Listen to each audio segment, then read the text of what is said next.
আমি আসি। আমাদের গল্পগুলো যদি ভালো লেগে থাকে তাহলে অবশ্যই আমাদের এলএস লাভ অ্যান্ড স্যাড স্টোরিকে সাবস্ক্রাইব করে পাশে থাকবেন। ধন্যবাদ। আর আমি প্রিয়াঙ্কা। আমাদের গল্পগুলো যদি ভালো লেগে থাকে অবশ্যই আমাদের LS love and sad story চ্যানেলকে সাবস্ক্রাইব করে পাশে থাকবেন। মেহেরাব রেহমান পৃথিবীর সবচেয়ে কুৎসিত নাম। নামের কি বাহার! রেহমান আবার কি রহমান হলেও একটা কথা ছিল। যেমন তার ব্যবহার আচার আচরণ তেমন তার নাম। যে মানুষটাই কুৎসিত তার নাম আবার সুন্দর হবে কি করে? তোলে না ডাক্তার ফ্রিজের পানি খেতে বারণ করেছে। আমি মায়ের দিকে তাকিয়ে বোতলটা টেবিলে রাখলাম। কয়েক সেকেন্ড তাকিয়ে থেকে অবশিষ্ট পানিটুকু ঢকঢক করে পান করে ফেললাম।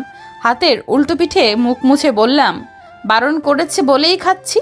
দিন দিন ফাজিলের চূড়ান্ত হচ্ছিস। আমাদের কোনো কথাই তো শুনিস না, এখন ডাক্তারের কথাও শুনছিস না। সমস্যা কি তোর? এত অবাধ্য কেন তুই? সমস্যা হচ্ছে ডাক্তার মেহেরাব রেহমান। অন্য কোনো ডাক্তার হলে নিশ্চয়ই নিষেধ শুনতাম। তোমরা আমাকে কেন তার কাছে নিয়ে গেছো? পরিচিত ডাক্তার থাকতে অন্য কারো কাছে যাব কেন? না গেলে নাই, আমার যা ইচ্ছে তাই করব। কর, যা ইচ্ছে কর, আমি আর কিচ্ছু বলবো না। মা রাগ করে প্রস্থান করলেন।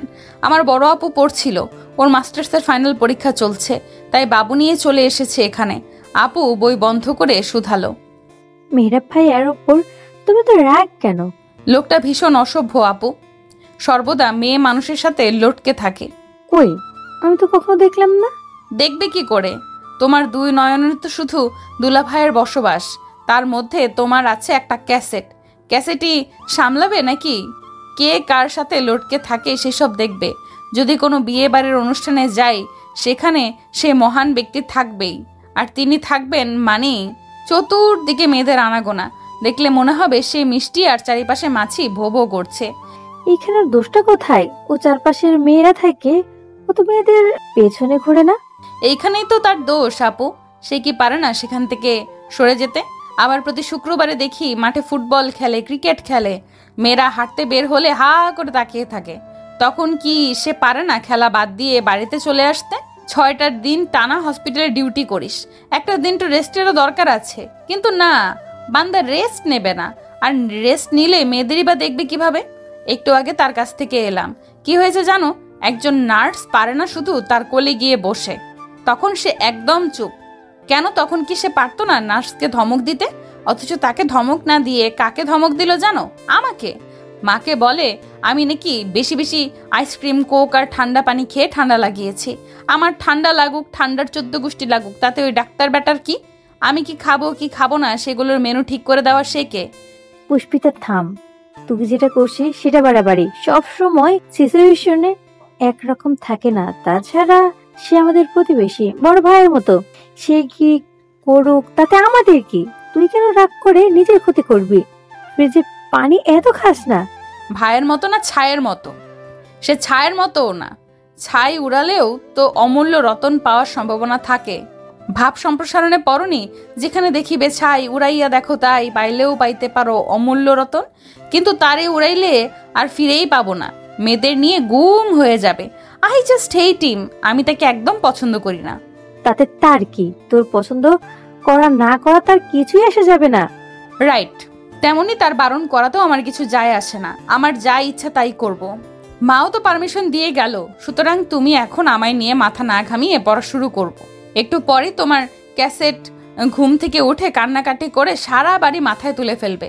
আপু রেগে আগুন গরম দৃষ্টিতে তাকিয়ে বলল, তোর মতো ঘাটতেরা যার কপালে জুটবে তার জীবনটাই শেষ। আমি আপুর কথায় পাত্তা দিলাম না।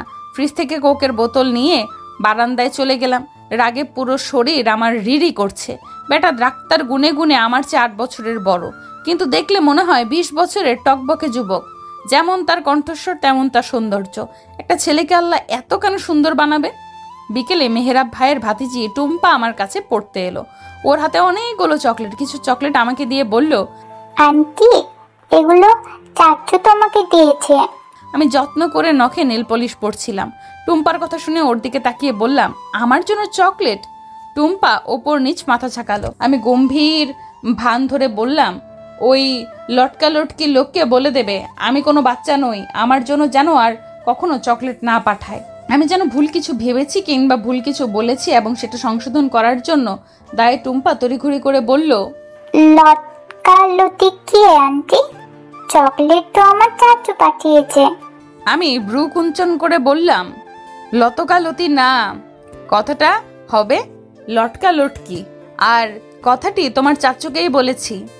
আমার চাচুর নাম তো মেয়রাব। তোমার চাচু যখন হয়েছিল তখন তো আর তোমার দাদা দাদি জানতেন না যে ভবিষ্যতে তোমার চাচু লটকা লটকির স্বভাব হবে। টুম্পা মুখটা গোমড়া করে বলল, এটার মানে কি আন্টি? একটুখানি চুপ থেকে বলল, এটার মানে হচ্ছে মহৎ লোক, ভালো লোক। এখন তাড়াতাড়ি অঙ্ক বই বের করো। কালকে যে লসাগু গসাগু করতে দিয়েছিলাম করেছো? খাতা বের করো দেখি। ঘণ্টাখানেক পরিয়ে টুম্পাকে ছেড়ে দিলাম। তার মিনিট দুয়েকের মাঝে লটকা লটকি সাহেব আমাদের বাড়িতে এলেন। চোখে মুখে দুর্দান্ত রাগ। ঘটনা কি এখনো ঠিক বুঝতে পারছি না। তিনি গম্ভীর হয়ে আমাকে বললেন, ছাদে এসো তো, কথা আছে। ঠান্ডায় আমার অবস্থা নাজেহাল।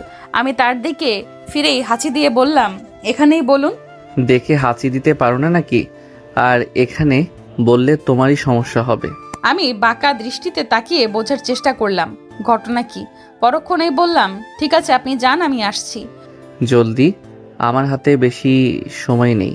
বলে তিনি ধূপ ধাপ সিঁড়ি বেয়ে ছাদে চলে গেলেন। আমার মেজাজটা চটে গেল তার কথার ধরনে। ভাবখানা এমন যেন তিনি দেশের প্রাইম মিনিস্টার। হাতে সময় কম তো অমন নষ্ট ঘড়ি পরে এখানে আসা কেন? সময় বেশি আছে এমন ঘড়ি ব্যবহার করা যায় না? আমি বিড়বিড় করতে করতে ফ্রিজের কাছে গেলাম।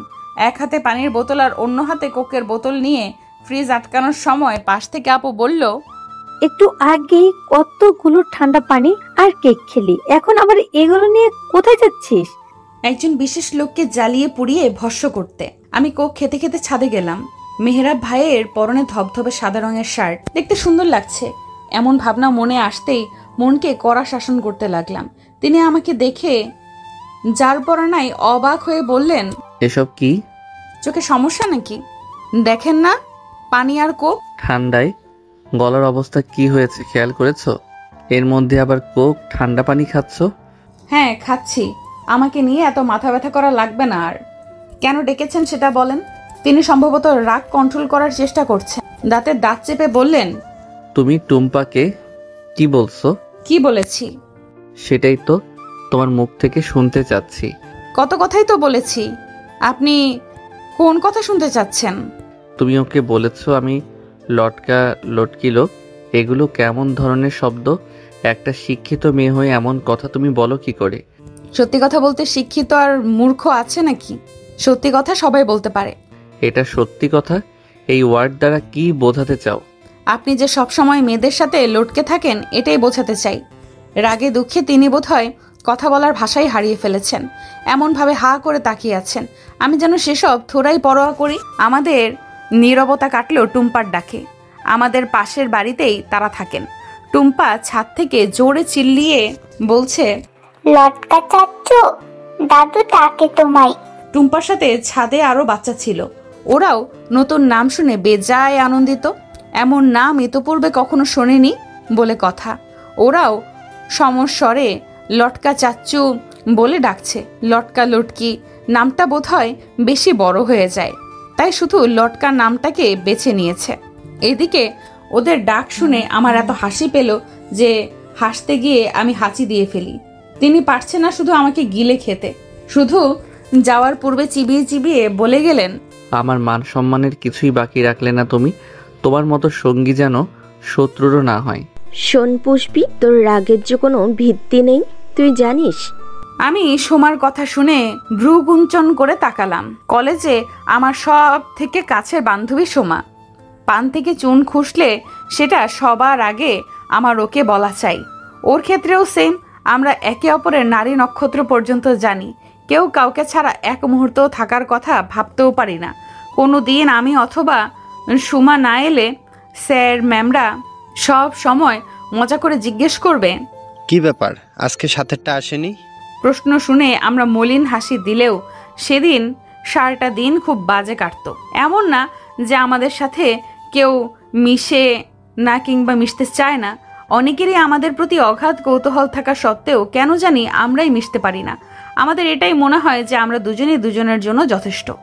আমাদের বন্ধুত্ব সম্পর্কে আমাদের দুই পরিবারও অবগত। সোমার ভাবি তো মজা করে এটাও বলে যে শেষমেশ আমরা 303 না হয়ে যাই। এইরকম হওয়ার অবশ্য একদম চান্স নেই। সোমার যে বয়ফ্রেন্ড সে খুব সরল মনের, আমাকে আপু ছাড়া কখনো কোনো কথা বলে না। সত্যি বলতে আমিও তাকে ভাইয়ের চোখেই দেখি। জিজু দুলাভাই ডেকে আধি ঘরওয়ালি এরকম মস্করা কেন যেন আমার ধাতে নেই। এমনকি আমার নিজের দুলাভাইকেও আমি ভাইয়া বলেই ডাকি। এই জন্য শুরুতে অনেকে অনেক কথা বলতো, আমি রসকস ছাড়া, আনরোম্যান্টিক ইত্যাদি ইত্যাদি। সেদিন ভাইয়া অর্থাৎ আপুর স্বামী আমার মাথায় হাত বুলিয়ে বলেছিল, মানুষের কথায় কান দেবে না, তুমি আমাকে ভাইয়া বলেই ডাকবে কেমন। আমি বোধহয় এক প্রসঙ্গ ছেড়ে অন্য প্রসঙ্গে চলে গেলাম। সোমার কাছেই বরং আবার ফিরে আসা যাক। মেহরাব ভাইকে আমি যে বাড়াবাড়ি রকমের অপছন্দ করি সেটা বোধহয় সোমার চেয়ে ভালো কেউ জানে না। প্রতিবার লটকা লটকি সাহেবের ওপর করা রাগ আমি সোমার উপরেই প্রয়োগ করি।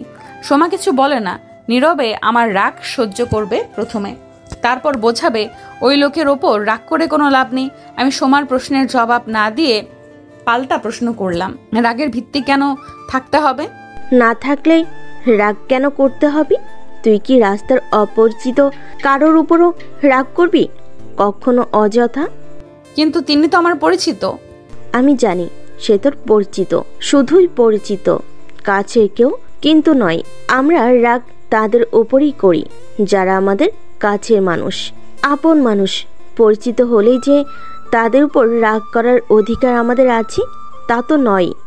এখন রাগ করার জন্য আমাকে অধিকার আদায় করতে হবে তা নয়। আমাকে একটা কথা বলতো, তার উপর রাগ করে তোর কি লাভ? তোর কি আদৌ কোনো ফায়দা আছে? সে কি তোর বয়ফ্রেন্ড নাকি হাজবেন্ড? ছি, সারা দিন মেয়েদের সাথে লটকে থাকে, ওরকম একটা ছেলে আমার হাজবেন্ড অথবা বয়ফ্রেন্ড কি করে হতে পারে? সোমা শব্দ করে হেসে ফেললো। অবাক হয়ে জিজ্ঞেস করলাম, তুই হাসছিস কেন? তোর কথা ভেবেই হাসছি। হাসির কি এমন করলাম আমি? সোমা উত্তর না দিয়ে আমার আরেকটু কাছে এসে বসলো। আমি গলা জড়িয়ে ধরে ফিসফিস করে শুধালো, বাই এনি চান্স তুই তাকে ভালো টালো বেশি ফেলিসনি তো? প্রশ্নটাই হয়তো এমন কিছু ছিল, পুষ্পিতা যেন চমকে গেল। ভালোবাসা আর মেহেরাব, উত্তর মেরু আর দক্ষিণ মেরু কি কখনো এক হতে পারে? পুষ্পিতা তৎক্ষণাৎ সোমার হাত সরিয়ে দিয়ে বলল, পৃথিবীতে অনেকগুলো অসম্ভব কিছু থাকলে তার মধ্যে এটাও একটা অসম্ভব সম্ভাবনা। তাই তাহলে মেহরাব ভাইয়া মেয়েদের সাথে লটকে থাকলি তুই কেন জেলাস হোস? তোর কেন রাগ হয় বলতো? কারণ সে মেয়েদের সাথে একটু বেশি মেশে, দেখলেই মেজাজ খারাপ হয়ে যায়। আমাদের ক্লাসের রাকিব তো পাক্কা প্লে বয়। আজ এই মেয়ে তো কাল ওই মেয়ে, কতগুলো মেয়ের সাথে রিলেশন করে, তার কোনো ইয়াত্তা নেই। এসব তো তুইও জানিস। কই তোকে তো কখনো দেখলাম না রাকিবকে নিয়ে মাথা ব্যথা করতে। এইসব বলে তুই কি প্রমাণ করতে চাইছিস? আমি কিছুই প্রমাণ করতে চাচ্ছি না, আমি শুধু জানতে চাচ্ছি তোর মনে তার জন্য ভালোবাসা আছে কিনা। তুই নিজেও নিজেকে প্রশ্ন করে ভাব, আমার মনে হয় উত্তর পেয়ে যাবি। এখন চল ক্লাসে যাই, টিফিন টাইম শেষ। আমি এই বিষয়ে আর কোনো কথা না বলে ওর সাথে ক্লাসে চলে গেলাম। কিন্তু সোমার বলা শেষ কথাগুলো তখনও আমার মাথায় ঘুরছিল। বাড়িতে ফেরার পর আবার যেই লাউ সেই কদু। সন্ধ্যায় ছাদে কাপড় আনতে গিয়ে দেখি লটকা লুটকি সাহেব ফোনে যেন কার সাথে লটকে আছেন, কথা বলছেন হেসে হেসে। পারছে না শুধু হেসে ছাদের ফ্লোরে গড়াগড়ি খেতে। বিরক্তিকর লোক একটা। কিছুদিন পরের কথা, আপুর পরীক্ষা শেষ হয়েছে গতকাল। আজ ভাইয়ার আসার কথা ছিল আপুকে নিয়ে, কিন্তু গতকাল রাত থেকে সে বিছানায় পড়ে আছে। তাই আর কয়দিন আপুকে আমাদের বাসায় থাকতে বলল। কিন্তু ভাইয়া অসুস্থ শুনে আপু অস্থির হয়ে পড়েছে। এমন হওয়ারই কথা, ভালোবেসে বিয়ে করেছে দুজন। আমার আপু যতটা না ভালোবাসে তার চেয়েও বেশি ভাইয়া ভালোবাসে। দুজনে দুজনকে চোখে হারায়। পরীক্ষার এই কয়টা দিন আপু আমাদের বাড়িতে থাকলেও মন তো পড়েছিল ভাইয়ার কাছে। ভাইয়ার অফিস দূরে বলে ওরা আলাদা ফ্ল্যাটে থাকে। আপু এখানে মানে বাসায় ভাইয়া ডাকে। দেখাশোনা করার মতো কেউ নেই। ভাইয়া অসুস্থ শুনেই আপু ব্যাগপত্র সব গোছানো শুরু করেছে। বাবা সকালেই অফিসে চলে গেছে। 6 মাসের বাবু আবার এত ব্যাগ নিয়ে আপু তো একা যেতে পারবে না। তাই কলেজে ফোন দিয়ে আমাকে মা বাড়িতে নিয়ে এসেছে। এখন আপুর সাথে আমিই যাব। মা যেতে পারবো? কিন্তু মা চলে গেলে আবার বাবার খাওয়া দাওয়ার কষ্ট হবে, কারণ আমি এখনো রান্না বান্না রপ্ত করতে পারিনি। একটা প্লেট ধুয়েও বাড়িতে খেতে হয় না আমার। সেই মেয়ে কি আর বাড়ি সামলাতে পারবে? তাই আপুর সঙ্গে আমি রওনা দিলাম। বাড়ি ফিরে আপু ভাইয়াকে নিয়ে ব্যস্ত হয়ে পড়ে। বাবু আমার কাছে, শুধু খাওয়ার সময় আপুর কাছে দিয়ে আসে। এছাড়া ঘুম পাড়ানো, গোসল করানো, কোলে নিয়ে হেঁটে বেড়ানো, এই সবই আমিই করেছি। এই জন্য বোধহয় খালামণিদের দ্বিতীয় মা বলা হয়। বাবুর নাম তো বলা হয়নি, ওর নাম পৃথা। আমার নামের সঙ্গে মিলিয়েই রাখা হয়েছে। নামটা সুন্দর না? আমি ঘুমন্ত পৃথার মুখে চুমু খেলাম। কিভাবে যে দেখতে দেখতে 5টা দিন কেটে গেল বুঝলামই না। বিকেলে বাবা আসবে নিতে। আজ আসলেও অবশ্য আজ যাওয়া হবে না, কাল সকাল সকাল চলে যাব। পৃথা হওয়ার পর থেকেই আমি ঘন ঘনই আপুর বাসায় আসতাম। মাঝে মাঝে বায়না করতাম আমাদের বাসায় নিয়ে আসার জন্য, কিন্তু এত ছোট বাচ্চাকে তো আর মা ছাড়া রাখা যাবে না। পৃথাকে ছেড়ে যেতে মন সত্যিই খুব কাঁদছিল। তবে এই 5 দিনে আমি অদ্ভুত একটা জিনিস উপলব্ধি করেছি, যে জিনিসটা হলো শূন্যতাবোধ, টান। আর সেই মানুষটা কে জানেন? মেহেরাব রেহমান, সেই কুৎসিত নামের বিরক্তিকর মানুষটা। সারাক্ষণ মেয়েদের সাথে লটকে থাকা মানুষটাকে কেন যে এত মিস করেছি আমি নিজেও সেটা জানি না। তার ফোন নাম্বার আমার কাছে না থাকলেও ফেসবুক আইডি আছে, আমার সঙ্গে অ্যাডও আছে, কিন্তু বদলোকের অ্যাক্টিভ স্ট্যাটাস অফ করে রাখা। নিশ্চয়ই লুকিয়ে চুরিয়ে প্রেম করে মানে তার জীবনে কেউ আছে। কথাটা ভাবতেই বুকের ভেতর এমন মোচড় দিয়ে উঠলো কেন? আগে তো কখনো এমন হয়নি। অবশ্য আগে তো কখনো তাকে নিয়ে এমন ভাবিও নি আমি। ফেসবুকে অ্যাড থাকলেও এখনো পর্যন্ত একটা হাই হ্যালো হয়নি আমাদের। না সে আমাকে কখনো মেসেজ করেছে আর না আমি করেছি। তাই এই 5 দিনে একটুখানি কথা বলার প্রবল তৃষ্ণা জাগলেও ইগোকে জিতিয়ে দেওয়ার জন্য আমি আর মেসেজ করিনি। লুকিয়ে লুকিয়ে আইডি স্টক করেছি, ছবি দেখেছি, ব্যাস এই পর্যন্তই। পৃথাকে রেখে আসার কষ্ট বুকে নিয়েও বাড়িতে ফিরলাম আনন্দের সাথে। এর অবশ্য একটা কারণ আছে। অনেক দিন বাদে বিরক্তিকর লোকটাকে সামনে থেকে দেখতে পারবো হয়তো, তাই। আমাদের সকালে আসার কথা থাকলেও ভাইয়া আর আপু আসতে দেয়নি। আমরা রওনা দিয়েছি বিকেলে। বাড়িতে পৌঁছাতে পৌঁছাতে সন্ধ্যাও পেরিয়ে গেছে। রুমে গিয়ে আগে গোসল করে নিলাম। ভাবছি টুম্পার খোঁজ করার বাহানায় মাকে নিয়ে একটু ওই বাড়িতে যাব। এই সুযোগে বদলোকটাকেও দেখা হয়ে যাবে। গোসল শেষ করে চুল আছড়ে ড্রয়িং রুমে যাওয়ার পর মা বলল, তোর নাস্তা টেবিলে দেওয়া আছে, খেয়ে নিস। আমি একটু ওই বাসায় যাচ্ছি। ওই বাসায় মানে? টুম্পাদের বাসায়? হ্যাঁ। এই যেন মেঘনা চাইতে বৃষ্টি স্বরূপ ছিল আমার জন্য। আমি আনন্দে আটখানা হয়ে বললাম, আমিও যাব। কতদিন হলো টুম্পাকে দেখি না। আয় তাহলে। আমি খুশি মনে মায়ের সঙ্গে ওই বাসায় গেলাম। বুকের ভেতর কেমন যেন ঢিপঢিপ আওয়াজ হচ্ছে। এই বাসায় আগেও আমি বহুবার এসেছি, কই তখন তো এমন হয়নি। আজ তাহলে এমন হচ্ছে কেন? মা কলিং বেল চাপার পর দরজা খুলে দিলেন সেই লোকটাই, যাকে দেখার জন্য আমি তৃষ্ণার্ত ছিলাম। আজ শুক্রবার বলে পাঞ্জাবি পরেছেন, কি সুন্দর লাগছে দেখতে। এমন সুন্দর ছেলে দেখলে মেয়েরা তো লটকে যাবেই। তিনি চমৎকার হাসি দিয়ে আগে মাকে সালাম দিলেন, পরে আমাকে বললেন, আরে পুষ্পিতা, কেমন আছো তুমি? আজ আর একটুও রাগ হলো না আমার। আমি হেসে বললাম, ভালো আছি, আপনি? আমিও ভালো আছি, এসো ভেতরে এসো। আমি আর মা ভেতরে গিয়ে দেখলাম ড্রয়িং রুমে অনেক মানুষজন। এদেরকে আমি চিনি, সবাই তার আত্মীয় স্বজন। বাসায় কোনো অনুষ্ঠান ছিল নাকি কে জানে। মেহেরাব ভাই আর মা আমাদের দেখে আনন্দিত হয়ে বসতে দিলেন। এরপর মিষ্টি সহ আরো অনেক নাস্তা এনে আমাদের খেতে দিয়ে তিনিও পাশে বসলেন। আমি চুপ করে বসে থাকলেও আর চোখে বারবার তাকে দেখছিলাম। তিনি তখন টুম্পার সাথে খুনসুটিতে ব্যস্ত। আন্টি বারবার খেতে বলায় আমি চামচ দিয়ে কেটে একটু মিষ্টি মুখে পুড়লাম। মাও মিষ্টি খেতে খেতে বলল, তাহলে বিয়ে কি ফাইনাল? আন্টি সহাস্যে বললেন, হ্যাঁ ভাবি, অনেক চেষ্টার পর ছেলে মেয়ে তো পছন্দ হয়েছে। আল্লাহর রহমতে এখন বিয়েও ঠিক। আগামী মাসের 10 তারিখে বিয়ের ডেট ফিক্সড করা হয়েছে। ওরা আজ এসে মেয়েরাবকে আংটি পরিয়ে গেছে। আমরা আগামীকাল যাব মেয়েকে আংটি পরাতে। মিষ্টি আর আমার গলা দিয়ে নামলো না। আমি অবিশ্বাস্য দৃষ্টিতে আন্টির দিকে তাকিয়ে আছি। তার বলা কথাগুলো শুনছি। সবকিছু কেমন যেন ঘোরের মতো লাগছে। মেহেরাব ভাইয়ের বিয়ে ঠিক হয়ে গেছে। মাত্র 5 দিন বাড়িতে ছিলাম না আমি। এই কয়দিনে যে এত কিছু ঘটে যাবে কল্পনাতীত ছিল। এখনো সব অবিশ্বাস্য লাগছে। কিন্তু আন্টি মেয়ের ছবি দেখিয়েছেন, দেখতে বেশ সুন্দরী, নামটাও সুন্দর, রূপা। সেও পেশায় একজন ডাক্তার, তবে নতুন, 2 মাস হবে ডাক্তারি পাশ করেছে। হোক নতুন, তবুও তো ডাক্তার। মেহেরাব ভাইয়া নিজে একজন ডাক্তার, সে বিয়ে তো একজন ডাক্তারকেই করবে, আমার মতো কলেজ পড়ুয়া মেয়েকে তো আর বিয়ে করবে না। কিন্তু এসব আমি মনকে বোঝাতে পারছিলাম না কোনোভাবেই। অনেকক্ষণ রুম থেকে বারান্দা থেকে রুম পর্যন্ত পাইচারি করে সোমাকে ফোন দিয়ে বললাম। সব শুনে সোমা নিজেও স্তব্ধ। প্রথমে তো বিশ্বাসই করতে চাইল না, বরং কঠিন স্বরে বলেছিল, সবসময় মজা ভালো লাগে না। তোর মনে হয় এই বিষয় নিয়ে আমি মজা করব? তার মানে সত্যি তার বিয়ে ঠিক হয়েছে? হ্যাঁ। কি অদ্ভুত, নিজের অনুভূতিটা এত দেরি করে কেন বুঝলি রে পুষ্পি? সোমার আদরে আশকারা পেয়ে আমার ভেতরে জমে থাকা কান্নাগুলো আবার বাঁধ ভেঙে বেরিয়ে এলো। কোনো জবাবও দিতে পারছিলাম না আমি। ওপাশ থেকে সোমার বিস্মিত স্বর ভেসে আসে, তুই কাঁদছিস? আমি উত্তর না দিয়ে কল কেটে দিলাম। এত কষ্ট কেন হচ্ছে আমার? এর পরের সময়গুলোতে আমাকে কঠিন পরীক্ষা দিতে হলো। ভালো না থেকেও এক বুক কষ্ট পুষে রেখে বাড়ির মানুষের সামনে হাসি খুশি থাকার অভিনয় করাটা যে কতটা কষ্টকর সেটা আমি এই প্রথম অনুভব করতে শিখলাম। এমনও হয়েছে যে কান্না করেছি 5 মিনিট হয়নি, অথচ এরপরেই আবার মায়ের সাথে হেসে কথা বলেছি। আস্তে আস্তে অবশ্য নিস্তব্ধ হয়ে যেতে লাগলাম। এই নিস্তব্ধতা যেন বাবা কিংবা মায়ের চোখে না পড়ে, সেজন্য কলেজ থেকে ফিরে বেশিরভাগ সময়ই বই সামনে নিয়ে বসে থাকতাম। এর দুটো সুবিধা: 1, বাবা মা ভাবতো আমি পড়ছি, তাই আর বেশি কাছে আসতো না, বিরক্ত করতো না। 2, এই সুযোগে আমি নিজের মতো করে কাঁদতে পারতাম। চেষ্টা করতাম নিজেকে ব্যস্ত রাখার।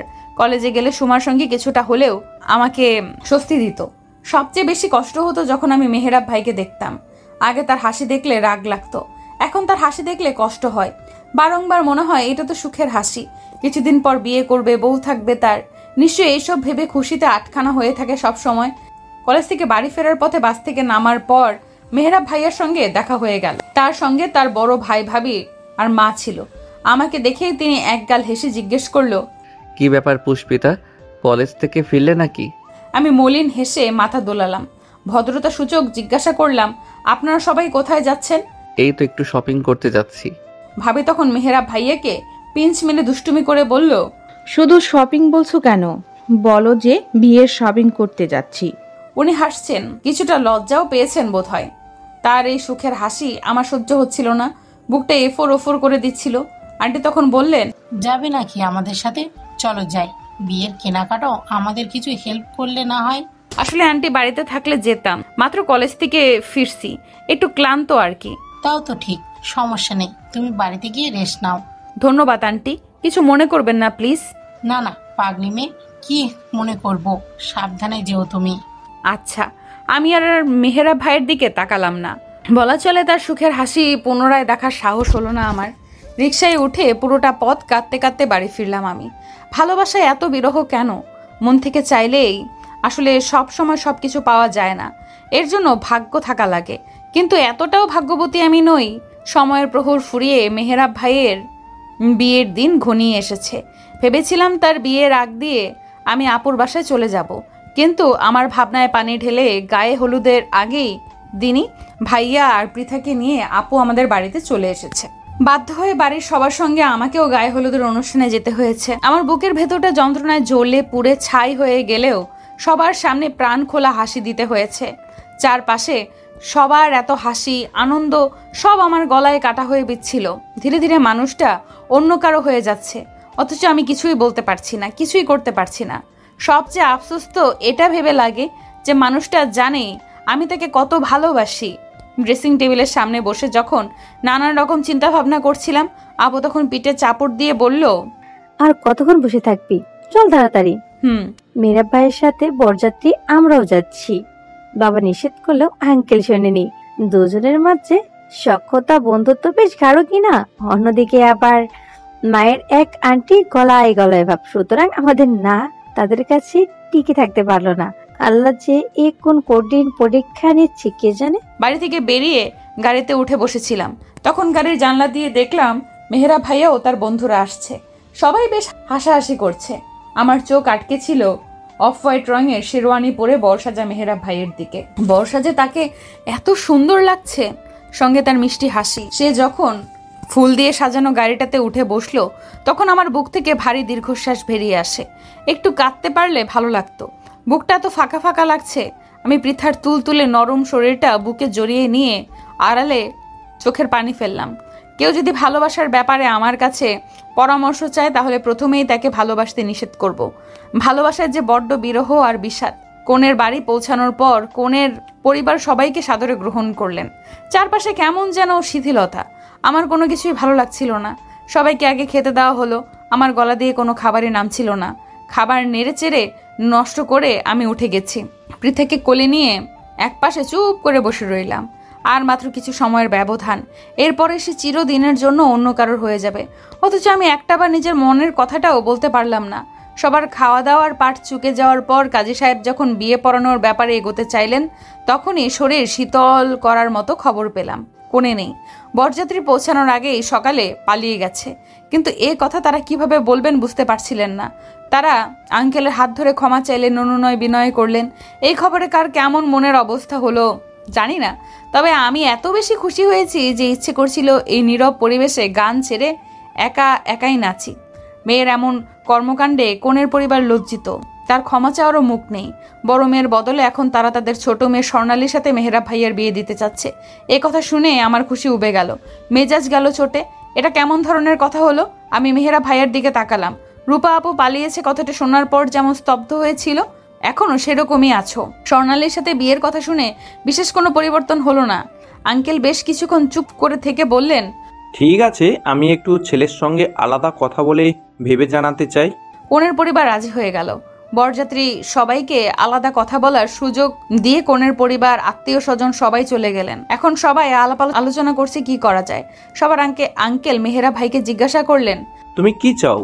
আমার ভীষণ ভয় হতে লাগলো। তিনি যদি রাজি হয়ে যান। আমি আর কিছুই ভাবতে পারছিলাম না। আমার মাথাও কাজ করছিল না। শুধু একটা জিনিসই আমার মস্তিষ্কে গেঁথেছিল যে এই সুযোগটা আমাকে কাজে লাগাতে হবে, নিজের মনের কথা জানাতে হবে। মুরব্বি সব ভুলে গিয়ে লজ্জা শরমের মাথা খেয়ে আমি বললাম মেহেরা ভাইয়ের সামনে গিয়ে, আমি আপনাকে ভালোবাসি। উপস্থিত সবার রিয়াকশন কেমন হলো আমি জানি না। মাথা তুলে তাকাতেও পারছি না।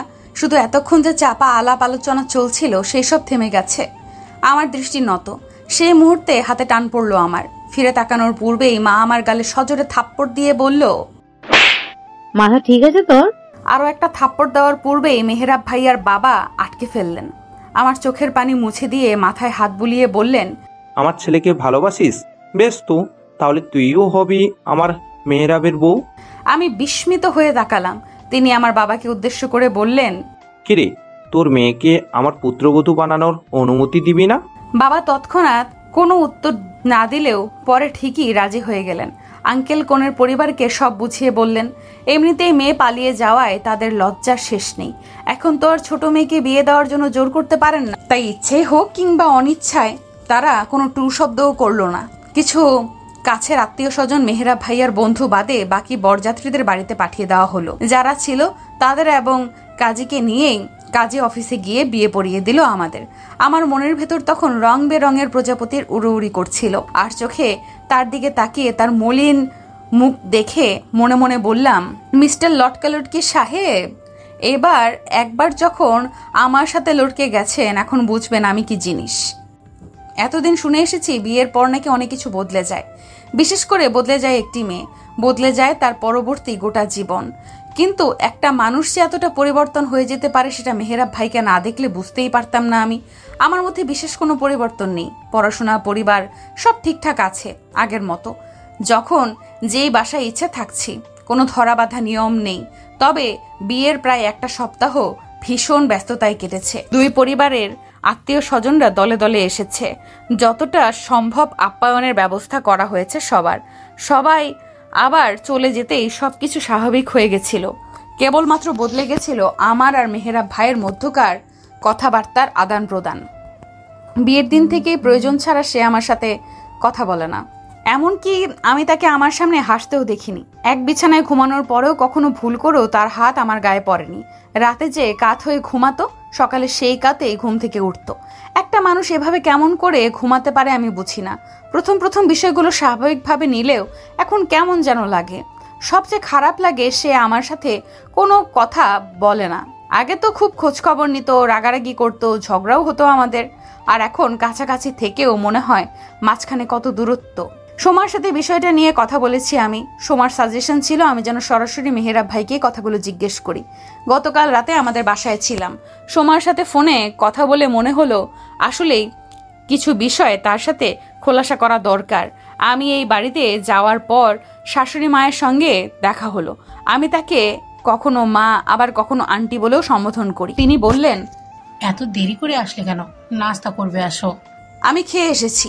মেহেরাব ভাইয়া বাসায় নাকি হাসপাতালে চলে গেছে। মা মুচকি হেসে বললেন, বোকামি, এখনো ভাই ডাকো?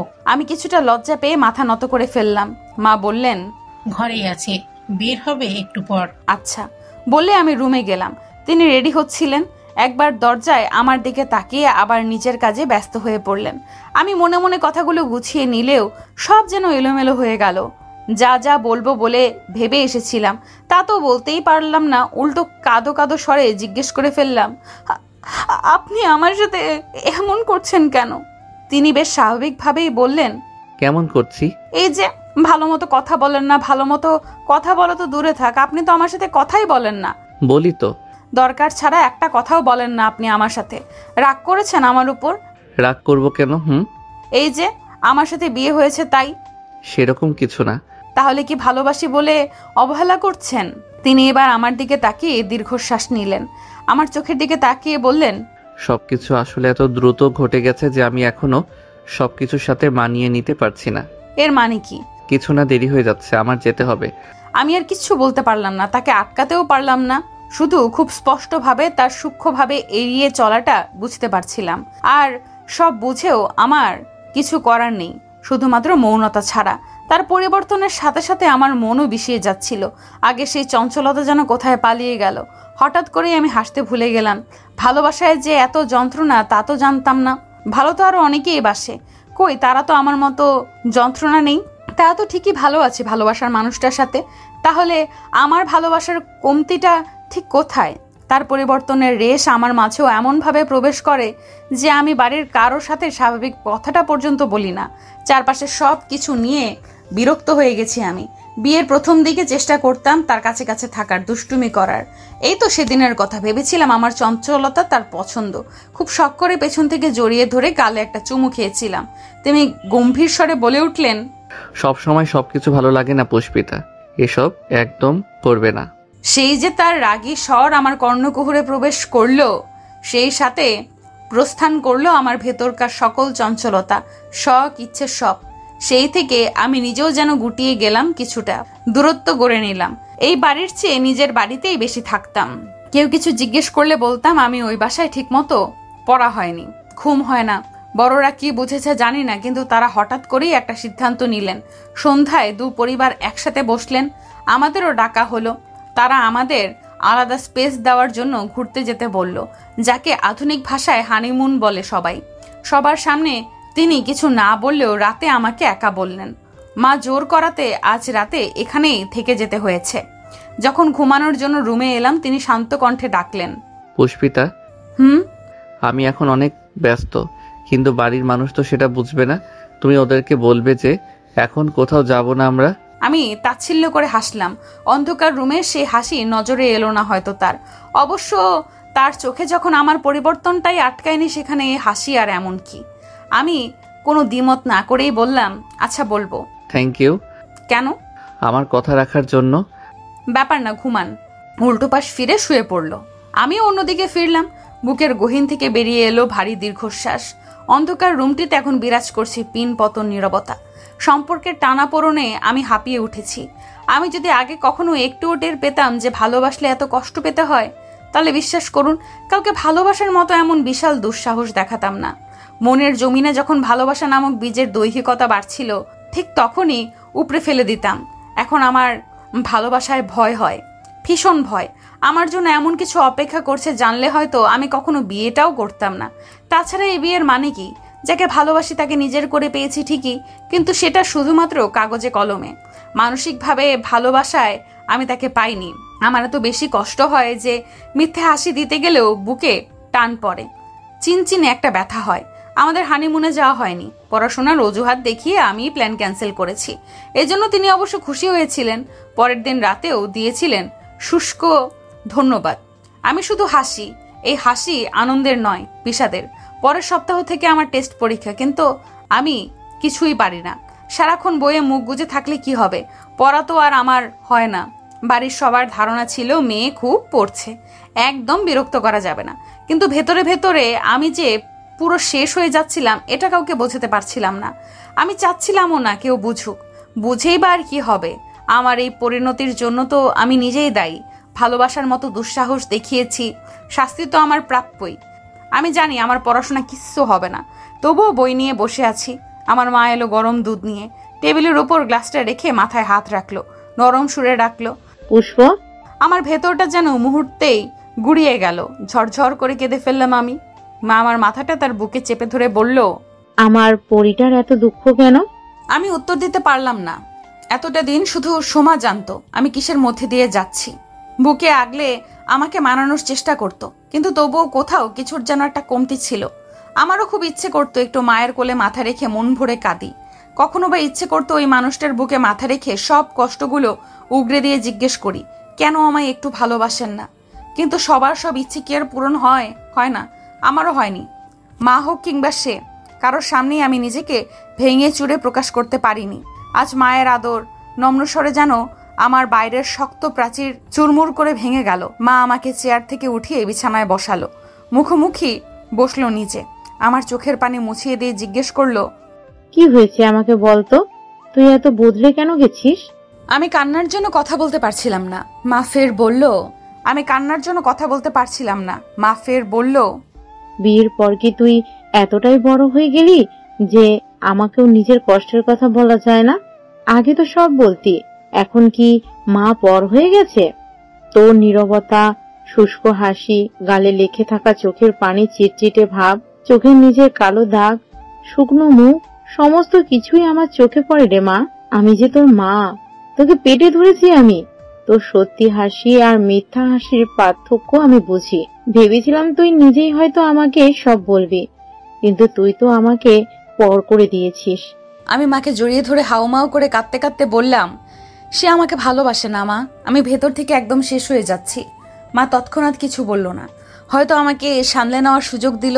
আমিও নিজের মনে লুকিয়ে থাকা সব কষ্টের কথা মাকে অনায়াসে আজ বলে দিলাম। লক্ষ্য করলাম মায়ের শরীরও কেমন কেঁপে কেঁপে উঠছে। তাকিয়ে দেখি আমার মা আমার জান্নাত কাঁদছে। মা আমার হাতে চুমু খেয়ে বলল, জোর করে মানিয়ে নিতে বলবো না, শুধু বলবো সম্পর্কটাকে একটু সময় দে। কষ্ট তো অনেক সহ্য করলি, আর একটু না হয় সহ্য কর। এরপর তুই যা চাইবি, যেটা তোর ভালো মনে হবে সেটাই হবে। তুই মেহরাবকে চেয়েছিস, আমরা রাজি হয়েছি। তো যদি মনে হয় তুই আর ওর সাথে থাকতে চাস না, তাহলে সেটাও আমরা মেনে নিব। কিন্তু তোকে আগে ধৈর্য ধরতে হবে, সময় দিতে হবে, নিজেকে, নিজের মনকে বুঝতে হবে, মেহরাবকে বোঝার চেষ্টা করতে হবে। ডিভোর্স কিন্তু কোনো সহজ বিষয় না মা। এত দূর অবধি পৌঁছানোর আগে নিজের সমস্তটা দিয়ে চেষ্টা কর আর একবার। আমি কাঁদতে কাঁদতে বললাম, আমি তো তাকে হারাতে চাই না মা। আমি তাকে ছাড়া থাকার কথা ভাবতেও পারি না, কিন্তু তার অবহেলা আমাকে নিঃশেষ করে দিচ্ছে। আমি যে আর পারি না মা। মা এবার আমায় জড়িয়ে ধরে পিঠে হাত বুলিয়ে দিয়ে বলল, পারতে হবে। ভালোবাসতে পেরেছিস আর নিজেকে শক্ত করতে পারবি না? আমি যেগুলো বললাম সেগুলো করার চেষ্টা কর।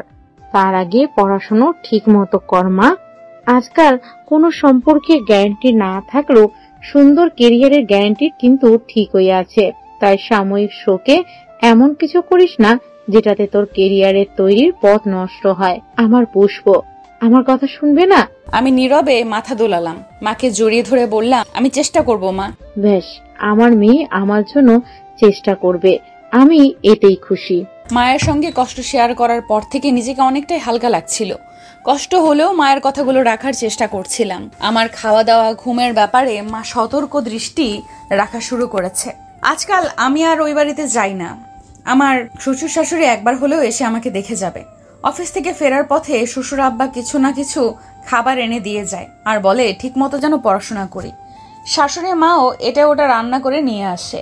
আমার ভাসুর প্রতিদিন না এলেও সপ্তাহে একদিন আসবে, জোর করে হাতে টাকা গুঁজে দিয়ে যাবে। আমার যা তো নয় যেন আপন বোন। তার শপিং ভীষণ পছন্দ। অনলাইনে কোনো কিছু পছন্দ হলেই কিনে ফেলবে। আগে নিজের জন্য কিনলেও এখন থেকে দুটো করে কেনে। একটা আমার জন্য বরাদ্দ। 2-3 দিন পরপরই এটা ওটা নিয়ে এসে বলবে, দেখো তো পুষ্পিতা, এটা কেমন হয়েছে, পড়ে দেখো। আমি মন থেকে গ্রহণ করি। এমনকি ছোট টুম্পাও আসে নিয়ম করে, আমার সাথে গল্প করে, হাসে, সময় কাটায়। আসে না শুধু ওই মানুষটা যার জন্য আমি অপেক্ষায় থাকি, প্রতীক্ষায় থাকি। এমনকি আসে না তার কোনো মেসেজ কিংবা ফোন কলও। মাঝে মাঝে ভাবি, সত্যিই কি তাকে ভালোবেসে বড় কোনো অপরাধ করে ফেলেছি? আমি সব চিন্তা মাথা থেকে ঝেড়ে ফেলে চেষ্টা করছিলাম পড়ায় মনোযোগ দিতে। আগামীকাল থেকে পরীক্ষা। এতদিন কোনো চিন্তা না হলেও এবার হচ্ছিল। রীতিমতো ভয়ে হাত পা ঠান্ডা হয়ে যাচ্ছিল আমার। পড়া শেষ করতে রাতে ঘুমানোর সময় অপ্রত্যাশিত একটা মেসেজ পেলাম। তার মেসেজ, ভালো মতো পরীক্ষা দিও, অল দ্য বেস্ট। ছোট্ট একটা মেসেজ, তবুও এইটুকু যে আমাকে কতটা আনন্দিত করেছে আমি তা ভাষায় প্রকাশ করতে পারবো না। খুব আশা ছিল সকালে হয়তো দেখা হবে, আমি নিজেই ওই বাসায় গিয়ে দেখা করে আসব। কিন্তু আমি গিয়ে তাকে পাইনি। মনটা এত বেশি খারাপ হয়ে গেল যে আমার ইচ্ছে করছিল আমি চিৎকার করে কাঁদি। মানুষটা কি পারতো না অন্তত আজকের দিনটা একবার দেখা করে একটু হাসি মুখে কথা বলতে? আসলে ভুলটা আমারই। আমি হয়তো বেশি আশা করে ফেলেছি। আমিও একটা জিনিসের শিক্ষা পেলাম, জীবনে আর যাই হোক কারো কাছে এক্সপেকটেশন রাখতে নেই। এর প্রভাব আমার উপর ভালোভাবেই পড়লো। আবার কেমন যেন ঝিম মেরে গেলাম, চুপচাপ বই নিয়ে বসে থাকতাম। বাকি পরীক্ষাগুলোতেও আর ওই বাসায় গেলাম না, নিজের মতো থাকার চেষ্টা করতাম। সব ভুলে একটু ভালো থাকার চেষ্টা করতে গিয়েও যে মুখ থুবড়ে পড়বো সেটা আশা করিনি। পরীক্ষা শেষ করে বান্ধবীরা ভাবলাম একটু ঘুরতে যাওয়া যায়। এর মাঝে সোমা আর আমি ক্লাসের বাকিদের সাথেও মেশা শুরু করেছি। সোমা নিজেই হেল্প করেছে। অনেক মানুষের মধ্যে থাকলে কষ্ট তো ভুলতে পারবো এই আশায়। সোমার প্রচেষ্টা অবশ্য পুরোপুরি সফল না হলেও বিফলে যায়নি। সবার সঙ্গে যখন থাকি তখন আসলে কষ্টকে এতটা প্রগাঢ় মনে হয় না। মনে হয় এইটুকুই তো কষ্ট, ঠিক মানিয়ে নিতে পারবো। পরীক্ষা যেদিন শেষ হলো তার পরের দিনই আমরা সবাই মিলে বসুন্ধরা শপিং মলে ঘুরে কেনাকাটা করলাম, মুভি দেখলাম। কয়েকজন বলল অনেকদিন কাচ্চি খাওয়া হয় না, আজ বরং সবাই মিলে কাচ্চি খাওয়া যাক। কাচ্চি আমার আহামরি কোনো প্রিয় খাবার নয়, কিন্তু ওদের জন্য রাজি হয়ে গেলাম।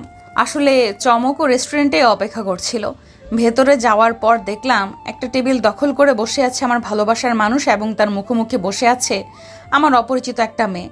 আমি সেখানেই থমকে গেলাম, পা বোধ হয় মেঝেতেই আটকে ছিল এমনটা মনে হচ্ছিল আমার। আমি সোমাকে উদ্দেশ্য করে বললাম, তোরা গিয়ে বস, আমি আসছি। সোমা চোখের ইশারায় কিছু বললেও সেদিকে আমার কোনো জ্ঞান নেই।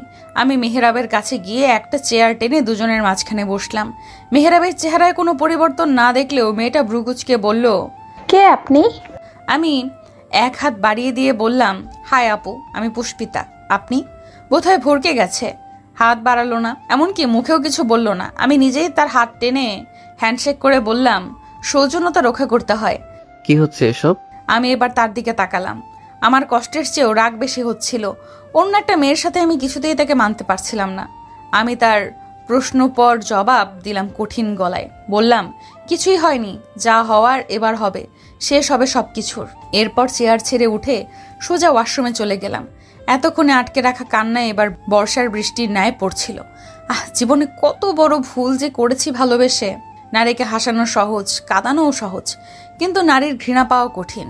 আর এই কঠিন জীবনটা যদি একবার হয়ে যায় তাহলে সেই নারীর ভালোবাসা পাওয়াও কঠিন। আমার মনে কি তবে ঘৃণা তৈরি হতে শুরু করেছে? আয়নার দিকে তাকিয়ে, নিজের লেপ্টে যাওয়া কাজল চোখে তাকিয়ে এই প্রশ্নটা সবার আগে মাথায় এলো। প্রথমে ভেবেছিলাম আমি এখান থেকে চলে যাব, পরে মনে হলো আমি কেন যাব? আমি তো এতটাও দুর্বল নই। আমি তো কোনো অপরাধ করিনি, অন্যায় করিনি, কোনো ভুল করিনি, তবে আমি কেন পালাবো? হ্যাঁ, ভুল করার মাঝে যদি কোনো ভুল হয়ে থাকে তাহলে হয়তো সেটি ওই মানুষটিকে ভালোবাসা। আমি চোখের পানি মুছে মুছে পানির ছাপটা দিলাম। বড় বড় শ্বাস নিয়ে নিজেকে স্বাভাবিক করার চেষ্টা করলাম। ঠোঁটে জোরপূর্বক টানলাম মিথ্যা হাসি। তারপর বান্ধবীদের কাছে ফিরে এসে আড্ডায় যোগ দিলাম। আমার এই অভিনয়টুকু আর কেউ না বুঝলেও যে সোমার দৃষ্টি এড়িয়ে যায়নি সেটা আমি ওর চাহনি দেখে বুঝেছি। আমাদের আগে মেহেরাব এবং সেই মেয়েটা রেস্টুরেন্ট থেকে চলে গেছে। বাড়ি ফেরার সময় আমি আর সোমা আলাদা এসেছি। নিজেকে কোনোভাবেই আটকে রাখতে পারিনি। যতই বলি পোড়া মন যেন কোনো কথাই শোনে না। ঠিক ওই মানুষটার দহনে জ্বলে পুড়ে ছাই হয়ে যায়। মানে চোখের বাধাও। এত কেঁদেও কি চোখ দুটো ক্লান্ত হয় না? সোমা আমার হাত চেপে ধরে বলল, কাঁদিস না প্লিজ, তুই যদি এভাবে ভেঙে পড়িস তাহলে তো হবে না। তুই ভাইয়ের সাথে কথা বলবি, তাকে জিজ্ঞেস করবি কে এই মেয়ে। কেন আমার সাথে এমন হয় সোমা? তার অবহেলা মেনে নিয়ে তো একটু ভালো থাকার চেষ্টা করছিলাম। আমার সেই চেষ্টাতেও কি ভুল ছিল? আজ কেন তাকে আমার অন্য একটা মেয়ের সাথে দেখতে হলো? আমার বুকটা যে জ্বলে পুড়ে যাচ্ছে রে, আমি সহ্য করতে পারছি না। সোমারও বোধ হয় আর সান্ত্বনা দেওয়ার ভাষা নেই, শুধু আমার মাথাটা টেনে ওর কাঁধে রেখে এক হাতে জড়িয়ে ধরলো আমাকে বাড়িতে পৌঁছে দিয়েও ও বাড়ি ফিরেছে। আমি আমাদের বাসায় না ঢুকে মেহেরাবদের বাসায় ঢুকলাম। আমার ধারণা ছিল সে বাসায় নেই, না থাকাটাও স্বাভাবিক ছিল, কিন্তু ভাবি যখন দরজা খুলে দিয়ে বলল, আরে পুষ্পিতা, কি ব্যাপার বলো তো? আজ তোমার বর আগে বাড়িতে ফিরলো, আবার তুমিও অনেক দিন পর এলে এই বাড়িতে। আমি তখন অবাক না হয়ে পারলাম না, কাঠিন্যতা লুকিয়ে হাসার বৃথা চেষ্টা করলাম। ভাবি আমাকে যাওয়ার জন্য জায়গা করে দিল। আমি কোনো রকম ভদ্রতা দেখালাম না, দরজায় নকও করলাম না, সোজা চাপিয়ে রাখা দরজা খুলে ভেতরে ঢুকে গেলাম। তিনি ল্যাপটপ নিয়ে বোধহয় কোনো কাজ করছিলেন। আমাকে দেখে তার মাঝে কোনো ভাবাবেগ দেখা গেল না, একদম ভাবলেশীন। আমি সোজা কাজের কথায় চলে এলাম। বললাম, আপনার সঙ্গে আমার কথা আছে। তিনি ল্যাপটপ থেকে চোখ না ফিরিয়ে বললেন, বলো, শুনছি। কাজ রাখেন এখন। আমি তো শুনতে পাচ্ছি, তাই না? আমার ধৈর্যের বাঁধ ভেঙে যাচ্ছিল। ল্যাপটপ কেড়ে নিয়ে বিছানার এক সাইডে ফেলে বললাম, আপনার সমস্যা কি আমায় বলেন। তিনি বেশ শান্ত কণ্ঠে বললেন, কোনো সমস্যা তো নেই। সমস্যা না থাকলে এমন করছেন কেন? বিয়ের পর থেকে আমাকে ইগনোর করে যাচ্ছেন কেন? কি করেছি আমি? আপনাকে ভালোবাসা ভুল ছিল আমার? কখনো একটাবার খোঁজ নিয়েছেন আমার? কখনো জানতে চেয়েছেন আমি কেমন আছি, কি চাই? আস্তে কথা বলো, বাড়িতে মা ভাবি আছে। কেন আস্তে কথা বলবো? তারাও জানুক তাদের ছেলে কতটা দায়িত্ববান, তারাও শুনুক তাদের ছেলে ঘরে বউ রেখে রেস্টুরেন্টে মেয়ে নিয়ে ঘুরে বেড়ায়। তিনি আমার কথার মাঝেই ঘরের দরজা আটকে দিলেন, বললেন, তুমি একটু শান্ত হও। আমি শান্ত হওয়ার বদলে আরো রেগে গেলাম। চিৎকার করে বললাম, শান্ত হব? আমি শান্ত হব?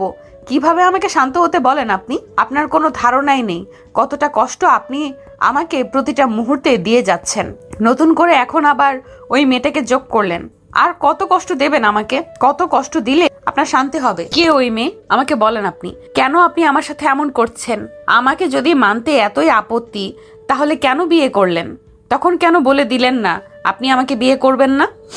দয়া করে এইভাবে তিলে তিলে কষ্ট না দিয়ে আমাকে একেবারে মেরে ফেলেন। আমার দ্বারা আর সহ্য করা সম্ভব হচ্ছে না। আপনি তো। আমার পুরো কথা শেষ হওয়ার পূর্বেই আচমকা তিনি আমাকে জড়িয়ে ধরলেন। বিষয়টা বুঝতে আমার কয়েক সেকেন্ড সময় লাগলো। কথা বন্ধ হলেও এবার যেন আমার চোখ দিয়ে পানি বিসর্জন দিয়ে কথা বলতে লাগলো। কথা বন্ধ হলেও এবার যেন আমার চোখ পানি বিসর্জন দিয়ে কথা বলতে লাগলো। মেহরাব আমার মাথায় হাত বুলিয়ে বলল, কেঁদো না পুষ্প, ফুলের চোখে পানি মানায় না। আমি ছিটকে দূরে সরে গেলাম। তার একটুখানি আহ্লাদে তো আর আমার এতদিনের কষ্ট, রাগ, অভিমান সব মুছে যেতে পারে না। আমি কাঁদতে কাঁদতে বললাম, ফুলের চোখে পানি মানায় না? না সোনা। তাহলে কেন কাঁদান? I am sorry. সত্যি সরি? হ্যাঁ গো। কিসের জন্য? তোমায় কষ্ট দেওয়ার জন্য। কষ্ট তো আপনি আমাকে কম দেননি। কোন কষ্টের জন্য সরি বলছেন? সবগুলোর জন্য। আমি থম মেরে রইলাম। এত শত অভিযোগ থাকা সত্ত্বেও যেন কিছুই বলতে পারছিলাম না। সে আমার হাত টেনে ফের জড়িয়ে ধরলো। আমি এবার গলে গেলাম না। কঠিন স্বরে জিজ্ঞেস করলাম, এসব আহ্লাদ কেন দেখাচ্ছেন হঠাৎ? তুমি এমন কঠিন করে কেন প্রশ্ন করো? কারণ আপনি আমাকে এমন বানিয়েছেন। মেহেরাব চুপ করে রইল। আমি বললাম, আমি জানি আপনি আমাকে ভালোবাসেন না। আমাদের সম্পর্কটা অনেকটাই পরগাছার মতো আপনার কাছে। গলার কাটা হয়ে বিঁধে আছি তো, কোনো সমস্যা নেই। কথা দিচ্ছি আমি আপনার জীবন থেকে চলে যাব। তার আগে আমার শুধু কিছু প্রশ্ন আছে আপনার কাছে, সেগুলোর উত্তর চাই আমি। এরপর সময় মতো মুক্তি পেয়ে যাবেন। যদি মুক্তি না চাই? চাইবেন না কেন? বিয়ের দিন থেকে মুক্তিই চেয়ে আসছেন, শুধু মুখে বলতে পারেননি এতদিন। আজ যা দেখলাম তা তো আর মুখে বলে দিতে হবে না। আমাদের দেখার আড়ালেও অনেক সত্য লুকিয়ে থাকে পুষ্প। ঠিক কোন সত্যটা আমার দেখার আড়ালে রয়েছে আমাকে বলতে পারবেন? রূপা আমার পূর্ব পরিচিত ছিল, আমার এক বন্ধুর খালাতো বোন। ওর ফোনেই আমি প্রথম রূপার ছবি দেখেছিলাম। ভালো লেগে গেছিল দেখে। প্রেম করার বয়স, সময় কোনোটাই এখন আমার নেই, আর না আছে তেমন কোনো ইচ্ছে। তাই পরিবারের মাধ্যমে বিয়ের প্রস্তাব পাঠিয়েছিলাম। ওর সাথে আলাদা কথাও হয়েছিল আমার। তখন বারবার জিজ্ঞেস করেছিলাম ওর অন্য কোথাও সম্পর্ক আছে কিনা, কিন্তু ও স্বীকার করেনি। কেন করেনি সেটাও জানি না। নিজের ইচ্ছেতেই বিয়েতে মত দিয়েছিল। পছন্দের মানুষটাকে পাবো তাই এক্সাইটেড ছিলাম, কিন্তু বিয়ের দিন যে আমার জন্য এমন কিছু অপেক্ষা করছিল আমি সেটা মোটেও আশা করিনি। রূপার পালিয়ে যাওয়া শুধু ওর পরিবারের জন্যই লজ্জাজনক ছিল না, আমার এবং আমার পরিবারের জন্যেও অপমানজনক ছিল। ও যদি আমাকে একটাবারও বলতো যে ওর অন্য কোথাও সম্পর্ক আছে, তাহলে আমি কখনোই বিয়ের ব্যাপারে আগাতাম না। কিন্তু ও সেটা না করে অপমান করে গেল। এই বিষয়টা একদম ভেতর থেকে নাড়িয়ে দিয়েছিল আমাকে। যখন ওর ছোট বোনকে বিয়ের ব্যাপারে আমার মতামত জিজ্ঞেস করা হলো, তখন আমি নাই বলতে গেছিলাম। ওই সময়ে তুমি বললে তুমি আমাকে ভালোবাসো। আমি অবাক হইনি। কেন জানো? আমার প্রতি তোমার রাগ, জেলাস এসব দেখে অনেক আগেই আমি আন্দাজ করতে পেরেছিলাম যে তোমার মনে আমার জায়গাটা অন্যরকম, কিন্তু আমি বুঝেও না বোঝার ভান করতাম। এর অন্যতম একটা কারণ হচ্ছে আমার এজ ডিফারেন্স। আমার কেমন আনইজি লাগতো যখন আব্বু তোমাকে বিয়ে করতে বলল। তখন আমি এমন একটা ঘোরের মাঝে ছিলাম যে কিছু বলতেও পারিনি। এইটুকু বলে সে থামলো। আমি চুপচাপ তার কথা শুনে যাচ্ছি। সে দম নিয়ে ফের বলা শুরু করলো, বিয়ে করে বাড়ি ফেরার পর মনে হলো তোমাকে বিয়ে করা আমার উচিত হয়নি। একদিকে রূপার এভাবে অপমান করে পালিয়ে যাওয়া, অন্যদিকে তোমাকে বিয়ে করা। সবকিছু নিয়ে আমার মন খুব বিক্ষিপ্ত ছিল। বারবার মনে হতো তোমাকে বিয়ে করে তোমার জীবনটা আমি নষ্ট করে দিয়েছি। নিজেকে অনেক ছোট অস্বস্তি হতো তোমার সামনে। আগের সেই সহজ স্বাভাবিক ব্যবহারও করতে পারছিলাম না। তুমি শুধু দেখেছো আমি তোমাকে এড়িয়ে গেছি, কিন্তু তুমি এটা দেখোনি যে আমি কতবার তোমার সাথে কথা বলতে গিয়েছি। তুমি এক বুক অভিমান নিয়ে রাতে কাঁদতে কাঁদতে ঘুমিয়ে যেতে, আর আমি গভীর রাতে তোমার বুকে জড়িয়ে মাফ চাইতাম। অভিমানে তুমি নিজের বাড়িতে চলে গিয়ে ভাবলে হয়তো এখন আমি সুখেই আছি, কিন্তু তুমি দেখোনি যে প্রতিটা রাতে আমি কেমন ছটফট করেছি। তুমি দেখেছো আমি তোমাকে এড়িয়ে যাচ্ছি, কিন্তু তুমি এটা দেখোনি যে তোমার প্রতিটা পরীক্ষা শেষ হওয়ার আগেই আমি কলেজে গিয়ে দূরে অপেক্ষা করেছি। এত কিছুর পরও কখনো সরাসরি বলতে পারিনি আমার নিজের লুকায়িত কথাগুলো। নিজেকে অনেক বেশি অপরাধী মনে হতো। তাই কথাগুলো অবিশ্বাস্য শোনালেও তার চোখ মুখ দেখে আমার মনে হচ্ছে না মিথ্যা বলছে। মিথ্যা বলার কথাও তো নয়।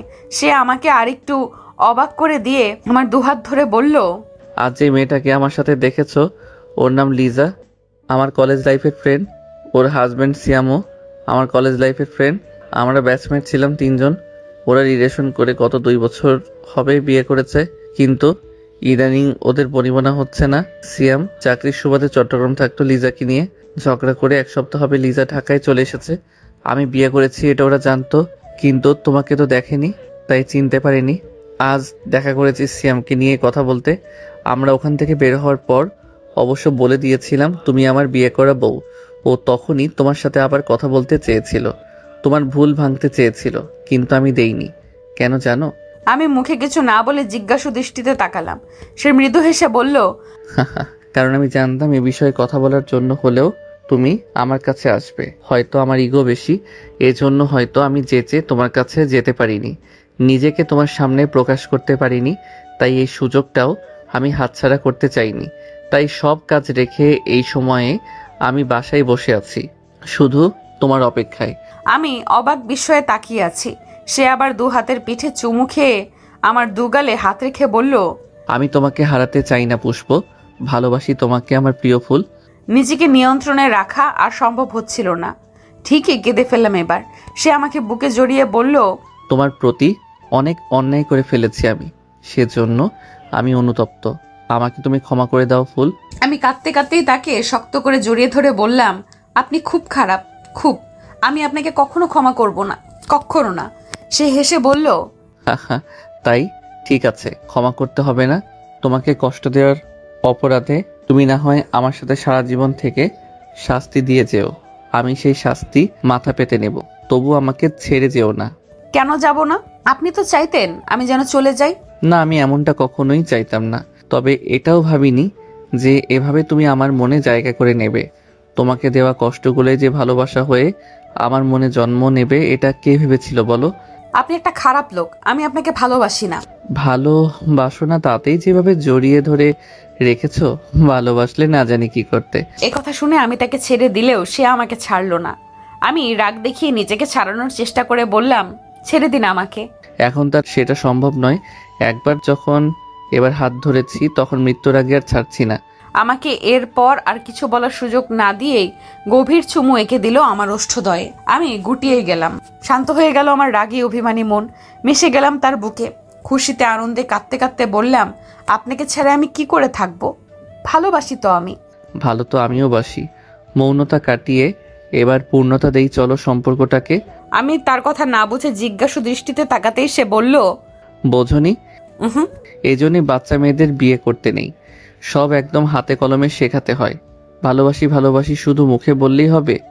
এতদিন মৌনতা পালন করে দুজন যে সম্পর্কটাকে অপূর্ণ রাখলাম সেটাকে পূর্ণতা দান করতে হবে না? এখনো বোঝনি?